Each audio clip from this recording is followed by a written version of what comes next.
Master. There are 3 classes of physicians. The physicians of one class feel the patient's pulse and go away, merely prescribing medicine. As they leave the room, they simply ask the patient to take the medicine. They are the poorest class of physicians. Likewise, there are teachers who only give instruction, but do not stop to see whether their teachings have produced a good or bad effect. They do not think at all about the disciple. There are physicians of another class who prescribe medicine and ask the patient to take it. If the patient is unwilling to follow their directions, they reason with him. They are mediocre physicians. Likewise, there are mediocre teachers. They give instruction to the student and further try to persuade him in various ways to follow the instruction. Lastly, there are the physicians of the highest class. If the patient does not respond to their gentle persuasion, they even exert force upon him. If necessary, they press their knees on the patient's chest and force the medicine down his throat. Likewise, there are teachers of the highest class who even exert force to direct the mind of the pupil toward God. Pundit.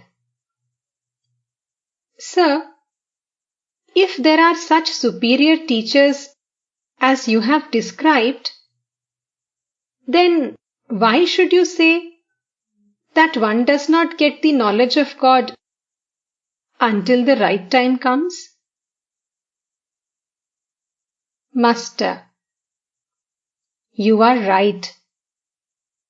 But what will the physician do if the medicine runs out of the patient's mouth and doesn't reach his stomach? In such a case, even the best physician can't do anything. The teacher should judge the fitness of the student before giving him instruction. But you don't discriminate in your instruction. When a young man comes to me for instruction, first of all I ask him about his relatives at home. Suppose he has lost his father. Suppose his father has left some debts for him. How can such a person direct his mind to God? Are you listening to me? Pundit. Yes, sir. I am paying attention to every word. Master. One day, some Sikh soldiers came to the temple garden at Dakshineshwar. I met them in front of the Kali temple. One of them referred to God as very compassionate. Indeed, I said. Is that true? But how do you know? He answered, because, sir, God gives us food and takes every care of us. I said, why should that surprise you? God is the father of us all. Who will look after the child if the father doesn't?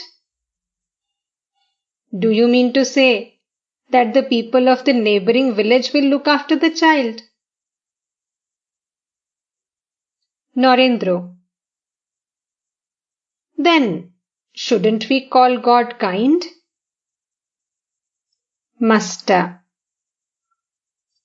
Have I forbidden you to? What I mean is that God is our very own. He is not a stranger to us. Pundit. Priceless words. Master. To Narendra. I listened to your singing, but I didn't enjoy it. So I left the room. Your mind is now set on seeking a job, and therefore your song sounded dull.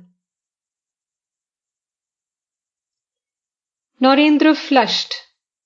He felt ashamed of himself and remained silent.